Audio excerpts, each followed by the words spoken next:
আপনারা অবশ্যই শুনছেন জামাতের সাথে যে চরমনাই একজাস হয়েছিল সেই একজোট ছুটে গেল কেন, মূল রহস্য কি আপনারা শুনেন দেখেন। মির্জা ফাক এবং মোহাম্মদ সালাম নন্দির ঘরের বান্দি দেখেন। আপনারা শুনছেন না চরমনাই এবং জামাতের সাথে খুব গন্ডগোল যাইতেছে, কে কয়টা আসন নিবে এগুলা নিয়ে। চরমনাই 150 আসন চাইতেছে। এই আইডিয়াটা কার জানেন? মির্জা ফাক চরমনাই পীরের পাশে বৈশা তারে বুঝাই আসছে কে ভারতীয় দালাল মির্জা ফাক এবং মোহাম্মদ সালাম এ নন্দির ঘরের বান্দি।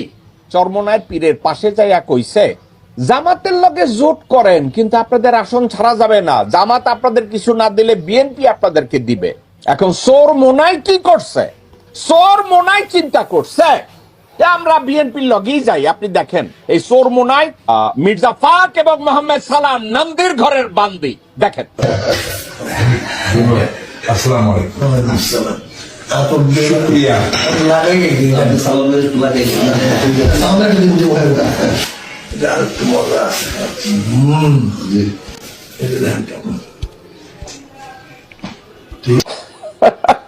আপনারা কি বুঝলেন? এই সোর মোনাইট সোর একদিকে জামাতের সাথে জোট বাঁধে। এখন বিএনপি যখন দেখছে যে সোর মোনাইট যদি জামাতের সাথে জোট করে তাহলে তো আমাদের ক্ষমতায় যাওয়া খুব টাফ হবে। আর সোর মোনাইট পীরের আসল চরিত্র হলো যে তার পকেটে বেশি পয়সা দেয় সে তার কাছে তত প্রিয়। দরকার হইলে হাসিনার বাপেরে আউয়াল দরবেশের বংশধর বানায় দিবে যদি হাসিনা খালি একটু কথা কয় তার সাথে। এই মির্জা ফাক আর নন্দিরগড়ের বান্দি মোহাম্মদ সালাম গেছে না ওইখানে, যাইয়া বুঝাই আইছে তারেক রহমান আপনারে কোলে বসাইব, আপনারে বরিশালের মেয়র বানাইব, দরকার হইলে আপনারে মন্ত্রী বানাইব। দেখছেন খুশিতে কত প্রকার আতর তার হাতে তুলে দেয়।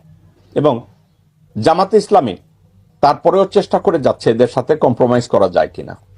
জামাতে ইসলামী ভালো করছে না খারাপ করছে জামাতের রাজনীতি জামাত বুঝে, কিন্তু সাবজেক্টটা কোথায়? তারা বলে না রাজাকার রাজাকার রাজাকার, রাজাকারদের সাথে রাজনীতি করা যাবে না, মৌলবাদের সাথে রাজনীতি করা যাবে না। তো চরমনাইয়ের ওইখানে আপনারা গেছেন কার বাল ছিটতে? মির্জা ফাক। চরমনাইয়ের এই মুনাফেক এদের কাছে আপনারা গেছেন কেন? মোহাম্মদ সালাম। আপনাদের দুইজনের নামের পরিবর্তন করেন, আপনাদের এই সালাম আর ফাক এগুলা বাদ দেন। একেবারে ঠান্ডা মাথায় আমি যদি বলি নন্দির ঘরের বান্দি, আপনারা তাই, আপনারা মানসিক ভাবে একেবারে জাস্ট নন্দির ঘরের বান্দি। ভিডিওটা সবাই ঝড়ের গতিতে শেয়ার করবেন। বললাম না এদেশে তেল বাজার অভাব নাই।